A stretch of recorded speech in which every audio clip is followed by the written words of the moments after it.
참으로 좋으신 아버지 하나님, 아버지 사랑하는 마음으로 나왔습니다. 아버지께서 우리를 위하여 예비한 좋은 계획들이 있는 줄 믿습니다. 아버지의 그 계획과 약속을 믿고 조급해하지 않는 저희들 되게 하여 주시옵소서. 아버지 앞에서 온전히 우리의 믿음을 드러낼 수 있는 저희들 되게 하여 주시옵소서. 우리의 기도가 하나도 땅에 들어지지 않을 줄 믿습니다. 아버지께서 다 받아 응답하여 주시옵소서. 예수님의 이름으로 감사하며 축복 기도드렸사옵나이다. 아멘. 찬송가 222장입니다.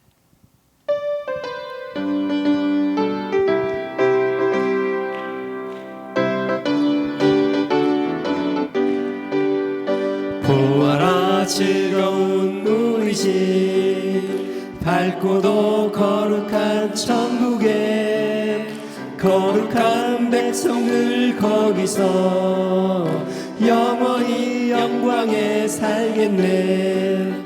거기서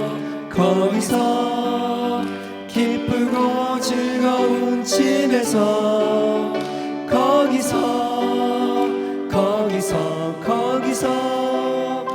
영원히 영광에 살겠네. 앞서간 우리의 친구들 광명한 그 집에 올라가 거룩한 주님의 보좌 찬미로 밤낮을 즐기네.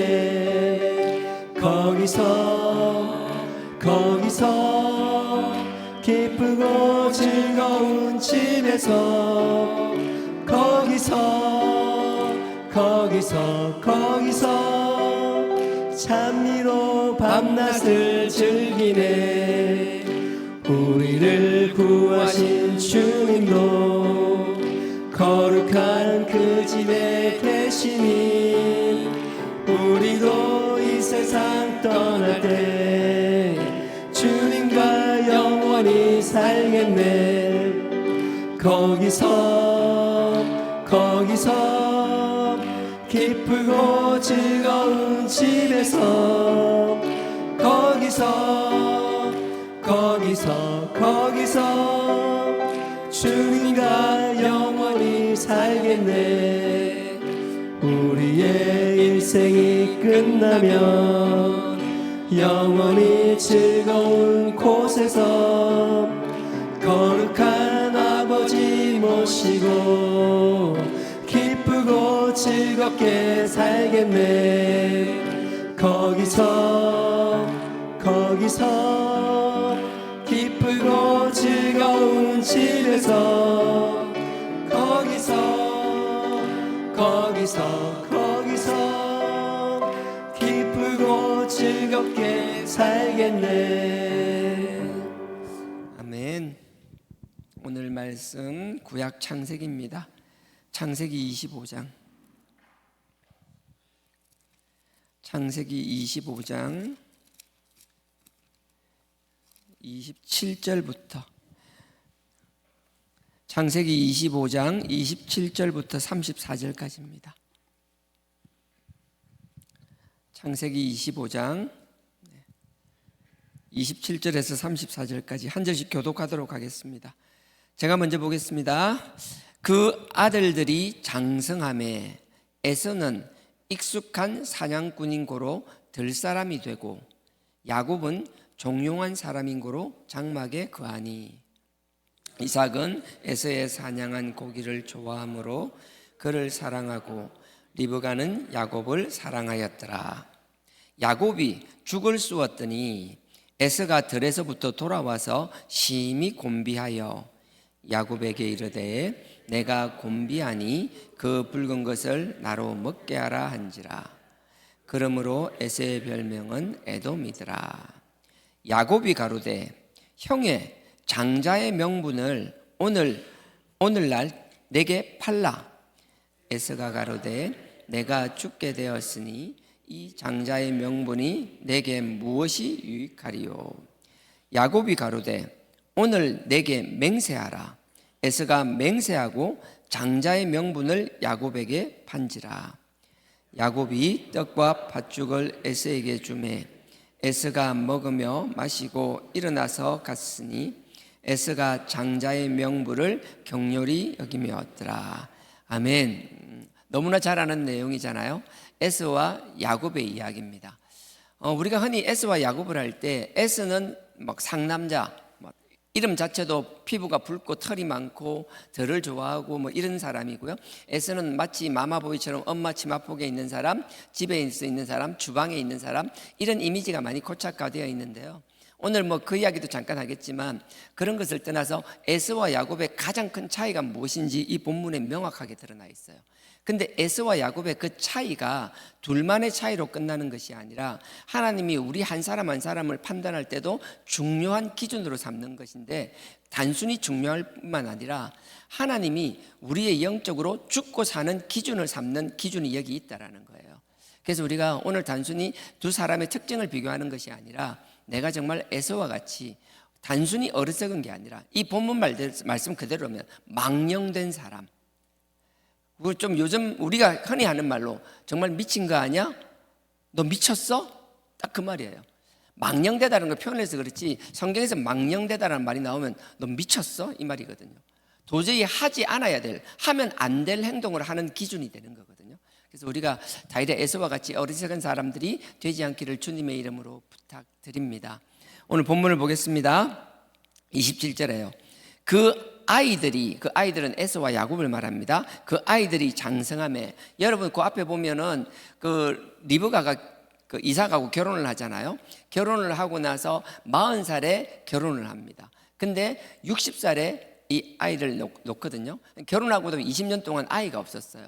그러니까 마음에 뭐라 그래야 되나, 우리도 다 알잖아요. 결혼하고 애가 없으면 그 마음 다 알잖아요. 그 어려움, 가지지 않는 것과 못 가지는 건 다르잖아요. 굉장히 마음고생이 심했을 거예요. 그러다가 20년 만에 아이를 낳았는데 쌍둥이였어요. 그러니 정말 눈에는 또 아프지 않을 만큼, 이것보다 훨씬 뭐 더 좋은 표현이 있다면 다른 표현을 써도 좋을 만큼 정말 귀한 자녀였겠지요. 근데 그렇게 귀한 자녀도 참 우리가 부모님들 그렇게 귀한 자녀인데도 자녀를 편애합니다. 참 신기하지요. 저는 편애하지 않거든요. 근데 하나밖에 없으니까 그럴 수밖에 없잖아요. 편애란 개념이 없지만 둘 이상 되면 편애할 수밖에 없어요. 근데 오늘 본문 속에서 에서와 야곱의 성격도 나오고 하나님의 기준도 명확하게 나오지만 정말 짧게 그 부모가 나오는데, 우리가 짧은 본문 한 구절을 통하여 우리가 자녀를 바라볼 때 우리 기준으로 자녀를 바라보지 않았으면 좋겠어요. 우리가 바라보고 우리가 기대하는 것이 아니라 하나님이 바라보는 시야로, 하나님이 기대하는 그 기대감으로 자녀를 바라보는 저와 여러분들이 되기를 원합니다. 27절 다시 읽을게요. 이 아이들이 에서와 야곱입니다. 장성함에, 에서는 익숙한 사냥꾼인 고로 들 사람이 되고, 우리 너무나 잘 아는 거죠. 에서는 상남자였다라는 거예요. 근데 익숙하다라는 거예요. 근데 사냥에 익숙하다라는 것은 사냥을 타고났다라는 거예요. 타고났을 뿐만 아니라 자기가 좋아하다 보니까 계속 하다 보면 늘 수밖에 없잖아요. 이 당시 사냥이란 개념은 두 가지가 있어요. 하나는 자기 목축업을 하잖아요. 이삭이 큰 이제 족장이기도 하지만 큰 목축을 하잖아요. 그러니까 한 곳에 고정되어서 사는 게 아니라 유목이잖아요. 몽골처럼 큰 유목이라 하지 않고 이건 반유목이라 그러는데, 일정한 공간에 텐트를 치고 그 자리에 거주하다가 또 거기 이제 초원들이 다 마르게 되면 또 이동하고 이런 형태라고요. 여기서 나오는 장막이라는 것은 우리가 생각하는 텐트, 그냥 뭐 들판에 있는 그런 게 아니라 집이라는 개념이고요. 그 집이 고정된 집이 아니라 이동하는 집의 개념으로 이해하시면 돼요. 에서는 타고난 사람이었어요. 사냥을 좋아했어요. 잘했어요. 능숙했어요.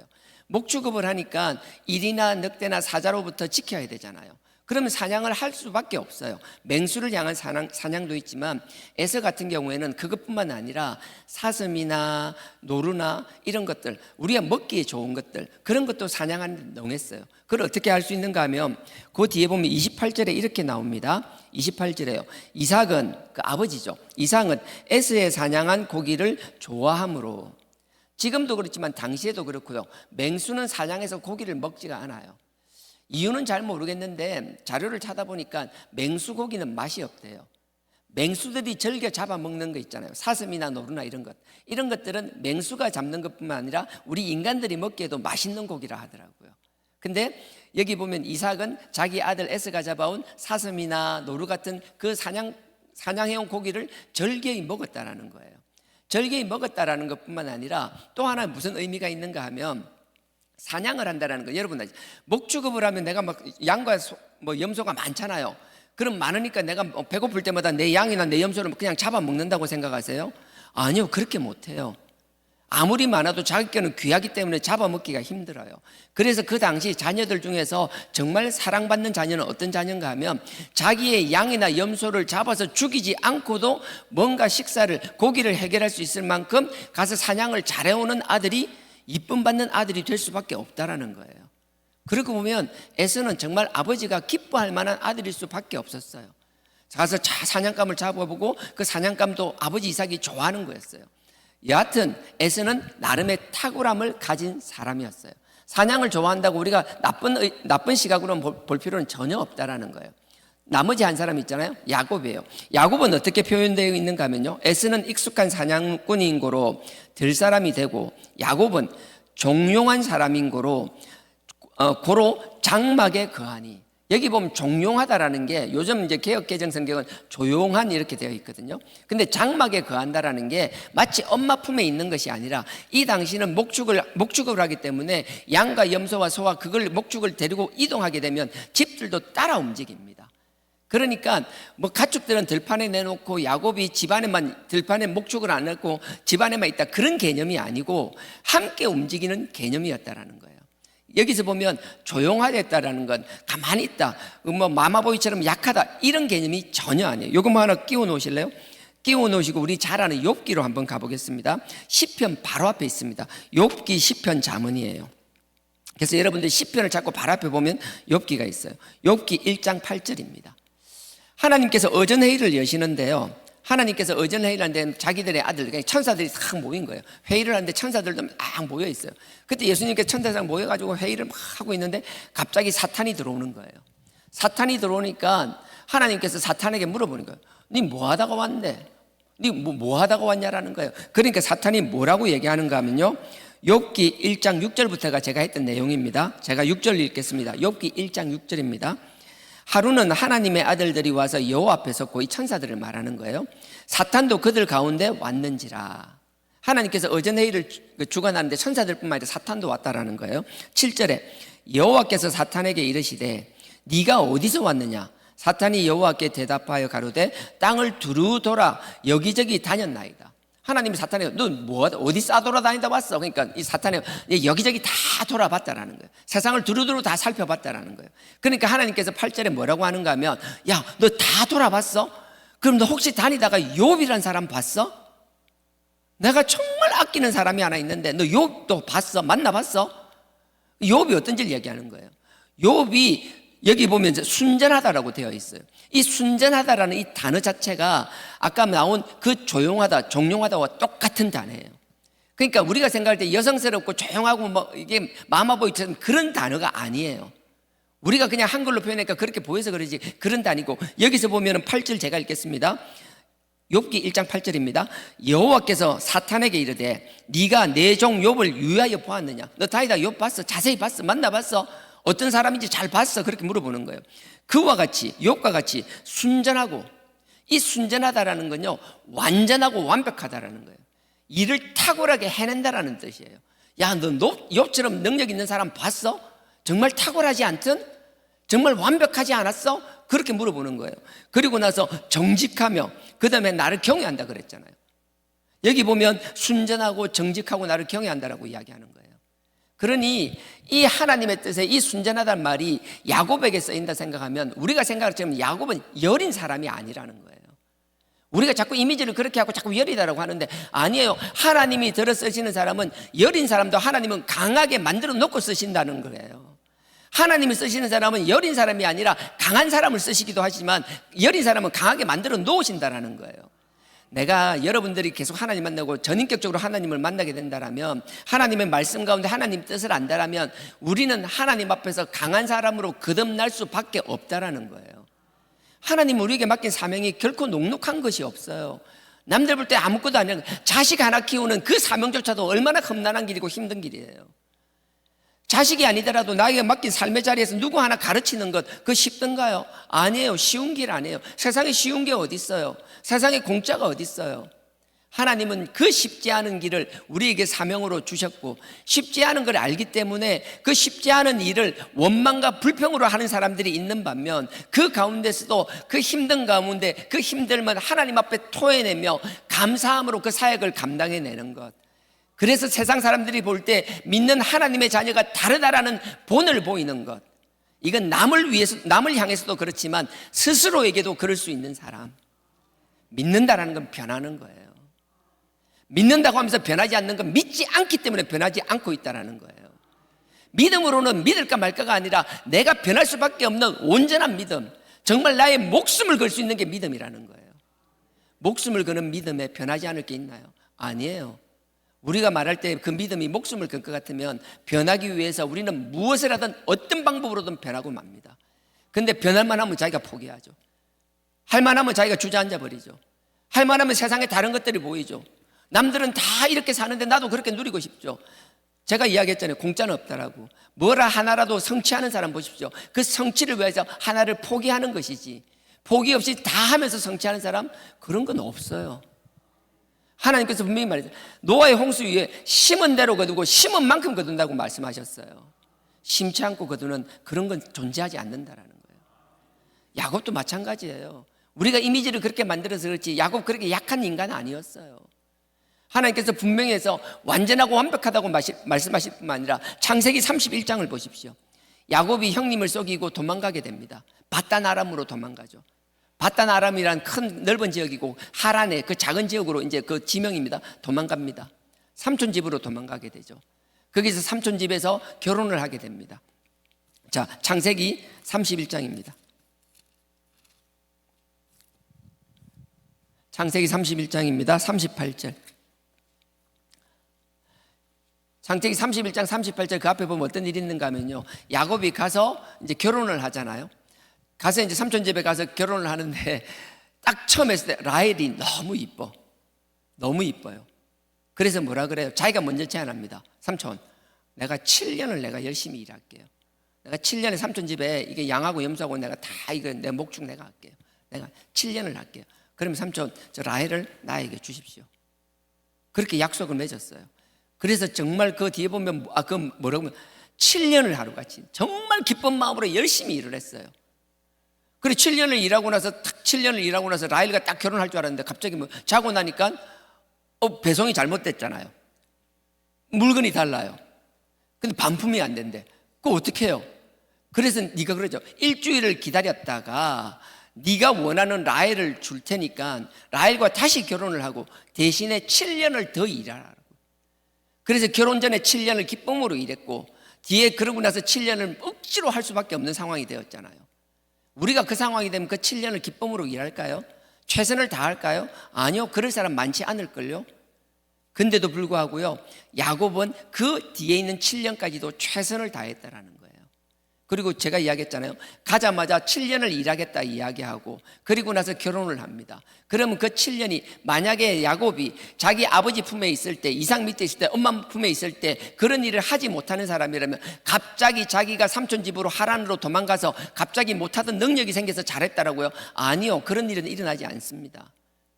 아버지 품에 있을 때, 이삭의 그 자녀로 있을 때부터 충분히 그 일을 잘 해내던 사람이니까 가자마자 그 일을 계속 잘 해내고 있는 것이라고요. 그러니 우리가 삶의 자리에서 평소에 내 자리에서 성실하지 못하고 일을 해내지 못하는 사람이 갑자기 잘 되는 거 아니에요. 갑자기 잘 되는 게 아니라 뭔가를 해내기 위해서는 다윗과 같이 그 많은 노력과 반복을 끊임없는 반복의 과정이 없이는 갑자기 잘하게 되는 것 없다라는 거예요. 분명히 기억하십시오. 에서는 에서대로의 탁월함이 있었습니다. 야곱은 모자람이 아니라 야곱은 야곱대로의 탁월함이 있었다라는 거예요. 그러니 우리가 뭐 자꾸 뭐 못해도 아니에요. 못하는 게 아니라 우리가 믿음을 가진다라는 건 부족한 자녀를 하나님 쓰시기에 합당한, 사람마다 그릇이 다르니까 크기가 다 다를 수밖에 없어요. 누군가는 100을 기준으로 하면 누군가는 20, 30이 한계일 수 있어요. 하지만 그 한계조차 할 수 있는 최선조차 하지 않고 20, 30까지 갈 수 있는 사람이 5와 10에서 머무르고 있다면 그건 하나님이 주신, 우리에게 주신 믿음이 아니라는 거예요. 제가 물질적인 걸 말하는 게 아니에요. 세상과 비교하라고 하는 게 아니에요. 하나님이 우리에게 사명을 주셨을 때는 사명만 주신 것이 아니라 감당할 능력도 그릇도 주셨다라고 저는 확신합니다. 그 그릇이 금그릇이냐 은그릇이냐 질그릇이냐 나무그릇이냐 그게 중요한 것이 아니라 우리는 그릇이 있는 것이며 그 있는 그릇을 채워야 한다라는 거예요. 창세기 31장 보십시오. 38절에 야곱이 하는 고백입니다. 자기 이제 삼촌이 잡으러 왔을 때 막 도망가다가 잡혔을 때 하는 이야기예요. 내가 38절입니다. 이 20년에 자기가 20년을 삼촌 집에 있다 왔잖아요. 아까 14년이라고 했다면서요. 했잖아요. 맞아요. 14년이에요. 결혼하기 전에 7년, 결혼하고 나서 7년. 그 14년은 뭐예요? 라헬과 레아를 부인으로 얻기 위한 것. 그리고 나서 삼촌을 위해서 6년을 더 일하게 됩니다. 그래서 도합 20년인 거예요. 38절 보십시오. 내가 이 20년에 외삼촌과 함께 하였거니와 외삼촌의 암양들이나 암염소들이 낙태하지 아니하였고. 20년 동안 낙태한 거 있어요? 내가 성실하거나 부족하거나 그래서 성실하지 못하거나 부족해서 이런 일이 생긴 적 있어요? 없는 거 아시잖아요. 처음에 내가 원해서 한 7년뿐만 아니라 뒤에 원치 않는 7년뿐만 아니라 삼촌을 위해서 하는 6년 동안도 나는 최선을 다했을 뿐만 아니라 최상의 컨디션을 유지했다라는 거예요. 그리고 보시면 낙태하지 아니하였고 또 외삼촌의 양떼의 수량을 내가 먹지 아니하였으며 내가 삼촌 거 나 훔친 적 없다라는 거예요. 그리고 39절 보십시오. 물려서 찢긴 것은 내가 외삼촌에게 가져가지 아니하고 스스로 그것을 보충하였으며 나도 하다 보면 짐승들한테 양과 염소가 찢기고 죽는 경우가 생긴다라는 거예요. 그러면 그것을 뭐 됐다고 삼촌한테 떠넘기는 게 아니라 내가 관리하기 때문에 내가 책임졌다라는 거예요. 이 책임감이 뭐예요? 20년간 그렇게 해왔다라는 거예요. 그 다음에 낮에 도적을 맞았든지 밤에 도적을 맞았든지 내가 외삼촌에게 물어내었으며 40절 보십시오. 내가 이와 같이 낮에는 더위를 무릅쓰고 밤에는 추위를 당하며 눈 붙일 겨를도 없이 지내었나이다. 20년을 이렇게 살아왔다라고요. 이렇게 살아온 야곱을 누가 약하다고 이야기해요? 누가 마마보이라고 얘기해요? 그건 우리가 이렇게 살지 않으면서 우리 스스로를 합리화하려고 하는 건 아니에요. 우린 하나님 앞에 강한 자들로 거듭나기를 원합니다. 물론 이렇게 하지 못할 만큼 어려운 사람이 있어요. 지금 움직이지도 못할 만큼 힘든 사람이 있어요. 하나님이 그건 모르신다고 생각하죠. 아세요. 그때는 하나님이 쉼을 주세요. 하나님께서 그랬잖아요. 엘리야에게도 그랬잖아요. 그 하나님의 사자와 같은 하나님의 종도 지칠 때가 있고 낙담될 때가 있고 쓰러질 때가 있다라는 거예요. 하나님은 그때는 쉬게 해주세요. 곧 죽어가는 사람을 붙잡고 이렇게 해서 일시키는 분은 결코 아니라는 거예요. 하나님이 쉬게 할 때 쉬게 하세요. 그때는 쉬셔야 돼요. 하지만 항상 그렇게 있을 수만은 없다라는 거예요. 하나님께서 다시 이렇게 세우면 또 하나님의 영광을 위하여 나에게 주신 사명을 위하여 나아가야 될 줄 믿습니다. 이 사명을 분명히 기억하십시오. 교회만을 위한 것이 나의 사명이라고 단정 짓지 마십시오. 그렇게 제한하지 마십시오. 하나님은 우리의 삶의 자리 모두를 우리의 사명으로 주셨다라는 거예요. 그러니 여러분들이 균형을 잘 잡아 나가셔야 돼요. 하나님을 위한 일도 열심히 해야 되겠지만 여러분 삶의 자리도 최선을 다해야 될 것이며 어쩔 때는 마음은 있지만 둘 다 하지 못하는 상황이 있을 때가 있을 것이라고요. 또 그럴 때 하나님이 쉬게 해주실 줄 믿습니다. 저는 여러분들에게 달리라고 책찍질하지만 또 누군가 여러분들에게 찾아와서 여러분들을 위로하며 쉼을 이야기하며 여러분들을 쉬게 할 줄 믿습니다. 그러니 내 생각으로 살아가는 것이 아니라 하나님이 삼라만상을 통하여 나에게 말씀하신다라는 그 하나님의 말씀을 믿으며 그 하나님의 음성을 들으며 순복하는 저와 여러분 되기를 주님의 이름으로 부탁드립니다. 창세기 29장 다시 돌아갈게요. 25장이죠. 25장. 창세기 25장. 27절에 에서와 야곱은 이런 사람이라는 거예요. 에서도 야곱도 다 좋은 사람들이었어요. 다 열심히 사는 사람이었어요. 근데 보십시오. 28절에 이삭은 에서의 사냥한 고기를 좋아함으로 그를 사랑하였고 이삭은 에서를 좋아해요. 근데 이유가 사랑하는 이유가 명확했어요. 근데 참 재밌는 건요. 엄마는 야곱을 사랑해요. 근데 이유가 안 적혀 있어요. 보실래요? 이삭은 에서의 사냥한 고기를 좋아함으로 그를 사랑하였고 분명히 이유가 있습니다. 근데 리브가는 엄마는 야곱을 사랑하였더라. 이유가 없어요. 사람이 우리가 뭔가를 좋아할 때는 다 이유가 있을 거라고 생각하지 마십시오. 유추한다라면 앞에서 분명히 이런 게 있어요. 그 앞에 잠깐 한번 보실래요? 23절 바로 앞에 보면요.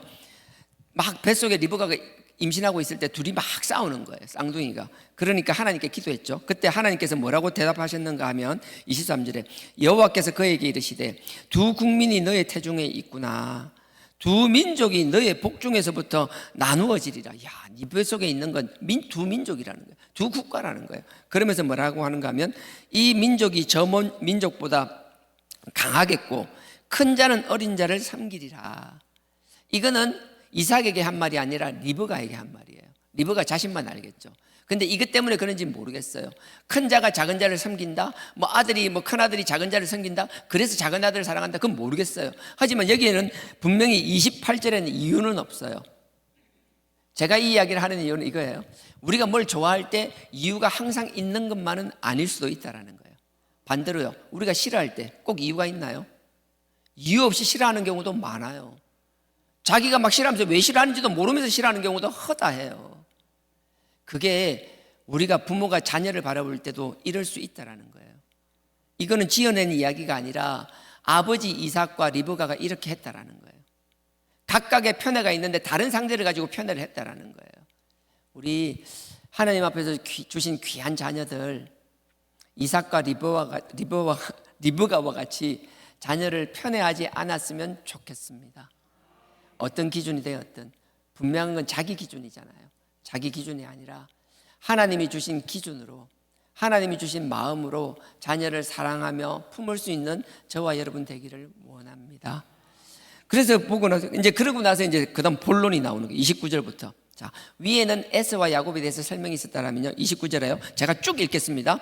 29절. 야곱이 죽을 쑤었더니 에서가 돌아오는데 야곱이 막 죽을 쓰고 있다라는 거예요. 남자가 고대 사회에서는 이렇게 목축을 할 때 남자들이 음식을 많이 했어요. 왜냐하면 남자들이 짐승을 잡아야 되기 때문에 짐승을 잡고 손질하고 요리까지 하는 경우가 다반사였어요. 여러분들 몽골이나 목축하는 데 가서 보면요, 전통적으로 옛날 다큐나 이런 거 보면 여자도 요리를 하지만 남자들도 요리를 훨씬 많이 해요. 그러니까 야곱이 요리를 한다고 해서 그게 큰 문제가 되는 건 아니에요. 자, 어쨌든 에서는 밖에 사냥을 하고 돌아왔을 때 야곱은 죽을 쓰고 있었어요. 붉은색 우리 볼 때 팥죽과 같이 붉은빛이 나는 콩을 이렇게 죽을 끓이고 있었어요. 자, 29절에 에서가 들에서부터 돌아와서 심히 곤비한지라. 피곤하다는 게 엄청 배가 고팠다는 거예요. 배가 고픈지라. 30절. 야곱에게 이르되 내가 곤비하니, 내가 형이니까 동생에게 나 지금 엄청 배고파 죽겠어, 나 죽을 것 같아. 그러니까 그 붉은 것을, 그 죽을 나로 먹게 하라 한지라. 그러므로 에서의 별명은 에돔이었더라. 앞에도 나오는데 에돔은요 원래 피부가 붉어요. 그래서 붉다라는 뜻도 있지만 붉은 팥죽과 같은 붉은 죽을 먹었기 때문에 이때부터는 에서를 에돔이라는 별명이 붙었다는 거예요. 붉다라는 것. 이건 좋은 별명이 아니에요. 그건 그냥 이 정도 하고 넘어가겠습니다. 자, 31절.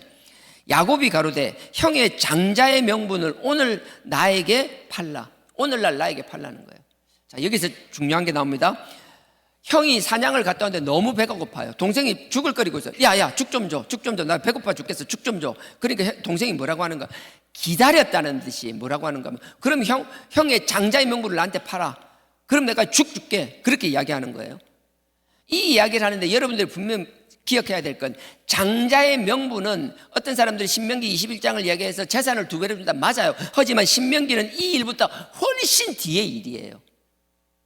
훨씬 뒤의 일이고, 이 당시는 뭔가 하면 장자의 명분을 그런 장자의 재산으로 생각하면 되는 것이 아니라, 창세기, 요건 보셔야 돼요. 창세기 12장 1절요. 하나님께서 아브라함을 부르실 때 축복을 하십니다. 축복을 하면서 뭔가 하면 내가 너로 큰 민족을 이루게 하겠다라는 거예요. 그리고 나서 네 이름을 창대하게 하겠다라는 거예요. 그리고 나서 내가 너를 복의 근원이 되게 하시겠다라고 말씀하신 거예요. 그게 창세기 12장 1절입니다. 이 약속은, 이 언약은 아브라함에게 하신 것이 아니라 지금 이 자리에 있는 하나님을 예배드리고 있는 나와 여러분, 우리에게 동일하게 하시는 하나님의 약속인 줄 믿습니다. 저는 이런 하나님의 약속이 믿어졌으면 좋겠어요. 여러분들이 그냥 귀로만 듣고 흘리는 것이 아니라 나에게 하신 약속이라고 믿어졌으면 좋겠어요. 그게 믿어지면 그 믿음대로 행하게 되어 있다는 거예요. 믿어지지 않으니까 우리의 삶이 따라가지 않는 거라고요. 말로는 믿는다면서 변하지 않는 건 믿지 않기 때문에 변하지 않는 것이라고요. 믿으면 변할 수밖에 없다는 거예요. 창세기 12장 1절에 본토 떠나라고 하면서 이야기합니다. 자, 12장 1절. 여호와께서 아브라함에게 이르시되 너는 너희 아비 본토 친척 아비 집을 떠나 내가 너에게 지시할 땅으로 가라 그러는 거예요. 가고 나면 곧 이어서 나오는 게 뭐예요? 내가 너로 큰 민족을 이루게 하겠다는 거예요. 큰 민족을 이루게 하고 너에게 복을 주고 내 이름을 창대하게 하리니. 네 이름을 모르는 사람 없게 다 해주겠다라는 거예요. 창대하게 하겠다는 거예요. 그리고 나서 너의 복의 근원이 너는 복의 근원이 될지라. 그리고 3절에 보십시오. 너를 축복하는 자에게는 내가 복을 내리고 너를 저주하는 자에게는 내가 저주하리니 땅의 모든 족속이 너를 인하여 복을 얻을 것이라 하신지라. 이게 복의 근원이 된다는 거예요. 복의 근원이 된다는 건 내가 하나님과의 관계를 유지한다는 거예요. 내가 하나님과의 관계를 잘 유지하고 있기 때문에 하나님이 나를 축복하는 사람은 축복하고 나를 저주하는 사람은 저주해 주시겠다라고 말하는 거예요. 이 약속이에요. 아브라함이 이 약속을 자기 혼자 그냥 입을 쓱 닫고 말았을까요? 아니에요. 하나님 주신 이 언약을, 이 약속을 끊임없이 아들 이삭에게 이야기했을 것이고, 그리고 그 아들 에서와 야곱에게 이야기했을 것이라고요. 에서와 야곱은 15살까지 할아버지랑 같이 살았거든요. 여기서 장자의 축복을 자꾸 물질로만 보면 그건 어리석은 생각입니다. 지금 다시 25장 가볼게요. 만약에 이 약속을 그 할아버지와 아버지가 끊임없이 그 에서와 야곱에게 이야기했다라면, 그 야곱은 자기가 장자는 아니지만 하나님께서 우리 가문을 어떻게 쓰셨는지, 우리 가문을 어떻게 부르셨는지, 하나님이 우리를 위하여 주신 그 장자의 축복이 어떤 것인지를 너무나 잘 알았을 것이라고요. 여러분은 야곱은 물질의 축복 때문에 형님의 장자권을 빼앗았다고 생각하지 마십시오. 물질 때문에 그런 일을 벌였다라면요, 형님의 장자권을 갈 때 못 갔을 거예요. 어떻게 내가 장자권인데 이 재산을 다 놔두고 어떻게 빈몸으로 하란으로 가냐라는 거예요. 어떻게 아무것도 물질을 챙기지 않고 20년간 그렇게 생활할 수 있겠냐라는 거예요. 그런 일은 있을 수 없다라는 거예요. 야곱은 물질이 아니라 그 하나님의 언약을 사모한 것이라고요. 저는 우리도 다 그랬으면 좋겠어요. 자꾸 눈에 보이는 물질적인 집착하고 하는 것이 아니라 하나님의 언약을 바라보았으면 좋겠어요. 하나님의 언약을 바라보고 하나님의 뜻을 알면은 하나님께서 다 인도해 주실 뿐만 아니라 그 길이 고난한 길이고 고된 길일지라도 하나님이 반드시 잘 되게 하실 줄 믿습니다. 야곱이 20년간 얼마나 힘들었어요. 그 20년간 그 힘든 생활을 할 때 올 때 빈손으로 왔나요? 아니에요. 형님 못지않게 많은 것을 가지고 왔더라고요. 하나님이 채워주시는 줄 믿습니다. 사람 의지할 필요 없다. 하나님만 바라볼 수 있는 저와 여러분 되기를 원합니다. 자, 그러고 나니까 이제 그렇게 하잖아요. 그러니까 여기서 보십시오. 31절이죠. 야곱이 가로되 형의 장자의 명분을 오늘날 내게 팔라. 32절. 에서가 가로되, 이 동생은 기다렸다는 듯이 장자 명분을 팔라는 거예요. 하나님의 그 언약을 나에게 달라는 거예요. 내가 그 언약을 성취하겠다라는 거예요. 근데 형님은 뭐라고 하는지 보십시오. 32절에 에서가 가로되 내가 죽게 되었으니. 우리 배 좀 굶었다라고 죽나요? 아니요. 그런 일로 쉽게 안 죽어요. 죽는다 소리 너무 쉽게 남발합니다. 정말 말도 안 되는 소리를 남발하는 거예요. 32절 에서가 가로되 내가 뭐 죽을 것 같다, 배고파 죽을 것 같다는 거예요. 죽게 되었으니 이 장자의 명분이 내게 무엇이 유익하리요? 하나님이 주신 이 언약, 이게 뭔데? 당장 내가 배고픈데 하나님 주신 언약, 그거 뭔데? 우리 하나님이 주신 언약을요, 에서만 그냥 죽 한 그릇에 팔았다고 생각하세요? 아니요. 우리 하나님 바라보는 중심을요, 온갖 이유로 이렇게 팔아먹는 경우가 얼마나 허다한데요. 아닌 척할 뿐이지. 시시때때로 그래요. 우리 매번 그래요. 에서가 다른 사람 아니에요. 지금 딱 우리 모습이라고. 죽 한 그릇에 하나님 주신 사명, 하나님 주신 약속, 그럼 약속 개나 줘버려. 하나님 주신 언약 개나 줘버려. 33절 보십시오. 무엇이 유익하리요? 32절에 말하고 나서 33절에 야곱이 가로되 오늘 내게 맹세하라. 그러니까 동생이 뭐예요? 형이 한다는 소리가 안 돼 하는 게 당연한 거잖아요. 근데 평소 자기의 됨됨이를 그대로 드러나잖아요. 그러니까 맹세하라는 거예요. 이 당시 맹세는 그냥 인간끼리 하는 게 아니에요. 맹세는요, 당연히 하나님, 자기가 믿는 신을 걸고 하는 게 맹세라고요. 하나님의 이름으로 에서는 맹세를 합니다. 33절에 야곱이 가로되 오늘 내게 맹세하라. 에서가 맹세하고 장자의 명분을 야곱에게 판지라. 그리고 나니까 34절에 보십시오. 야곱이 떡과 팥죽을 에서에게 주매. 야, 죽만 달랬는데 떡을 서비스로 하나 주는 거예요. 그거 받았다고 좋아가 해볼래 해갔죠. 우리 딱 그럽니다. 하나님이 주신 언약 이런 건 내팽개 던지고요, 그냥 집어 던져버리고요, 뭐 하나 조금 하나 더 생기면 그것 때문에 좋아가 해볼래 하는 인간들, 저요. 떡과 팥죽을 에서에게 주매 에서가 먹으며 마시고 일어나서 갔으니 에서가 장자의 명분을 경홀히 여겼더라. 가벼이 여겼다라는 거예요. 근데 이 사건을 하나님은 뭐라고 기록해 놓으신 줄 아세요? 이 에서의 경솔한 이 행동, 저와 여러분 우리가 밥 먹듯이 하고 있는 이 행동을 뭐라고 했는 줄 아세요? 히브리서 한번 보시죠. 시간이 35분인데 이것만 찾고 마치겠습니다. 히브리서 12장입니다.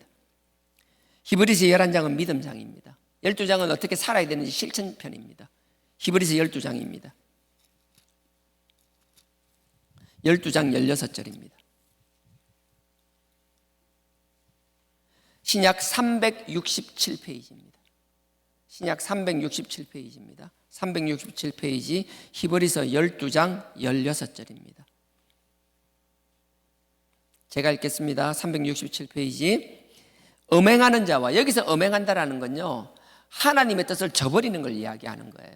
그래서 음행하는 자, 혹인데 여기 곧 똑같은 거로 보시면 돼요. 자, 다시 읽겠습니다. 음행하는 자와 혹, 한 그릇 식물을 위하여.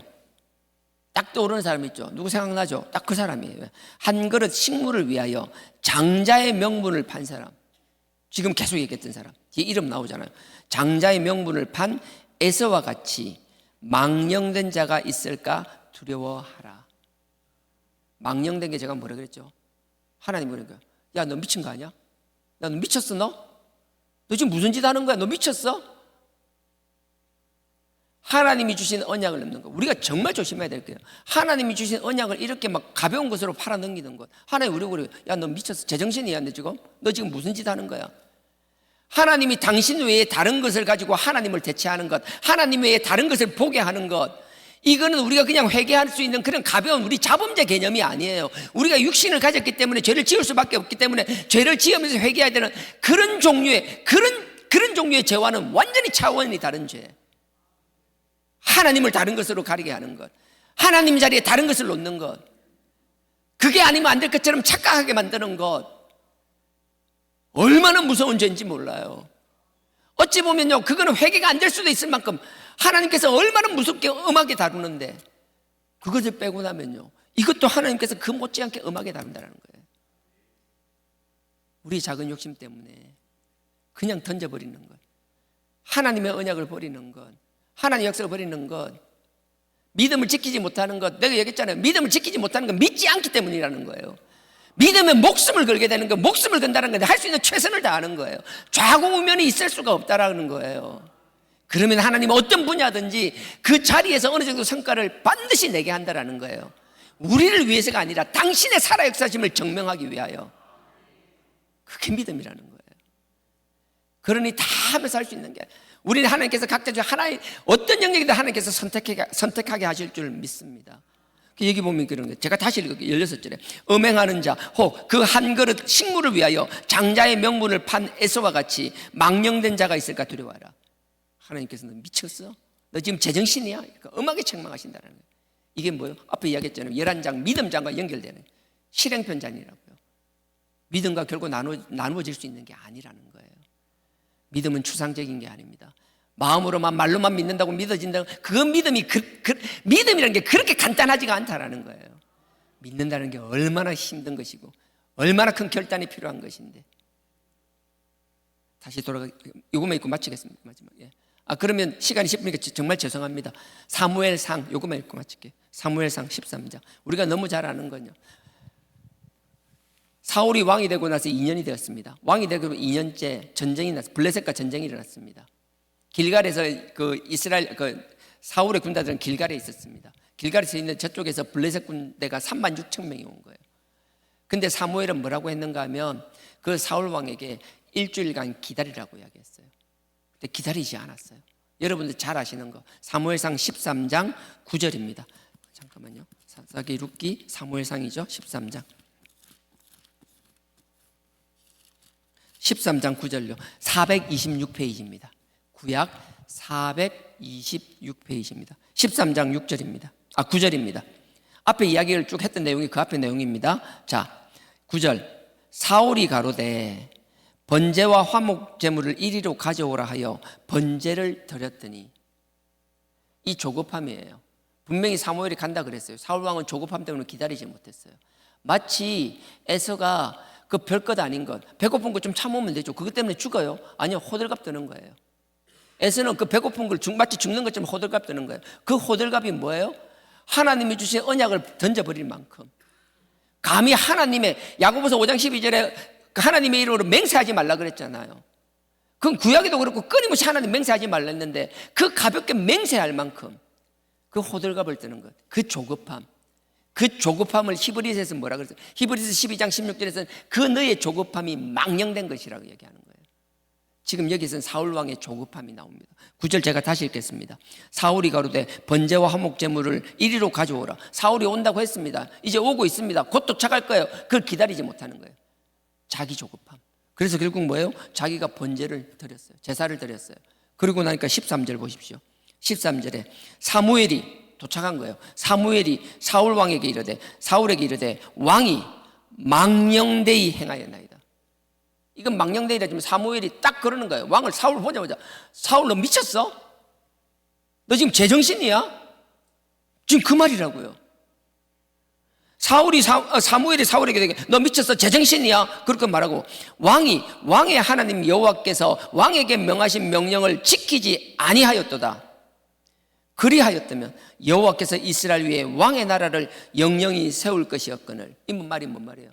이렇게 하지 않았으면 하나님이 너의 왕권을 유지하였을 건데 네가 이따위 짓을 했기 때문에 너의 왕위를 끊어버리겠다고 말씀하시는 것이라고요. 결국 끊어지잖아요. 우리의 조급함이 하나님의 뜻을 잊어버리는 것, 하나님이 주신 사명은 그 사명을 바라보고 집중하는 거예요. 그게 흔들릴 때 어떻게 돼요? 결국 사람이 조급하게 돼요. 그 조급함을 하나님이 그냥 두지 않는다는 거예요. 오늘 난 여러분 두 가지 했으면 좋겠습니다. 하나님을 향한 믿음은 말로만 하는 것이 아니라 믿는 만큼 우리는 변한다라는 거예요. 자녀를 바라볼 때 이유를 핑계대고 합리화되고 이유가 있니 없니가 아니라 우리의 생각과 우리의 시각이 아니라 하나님의 시각으로 자녀를 바라보기를 원합니다. 그게 될 때 우리의 자녀들이 조급해지지 않으며 실수를 하지 않을 수는 없겠지만 하나님께서 큰 틀에서 실수하지 않게끔 지키고 보호하실 줄 믿습니다.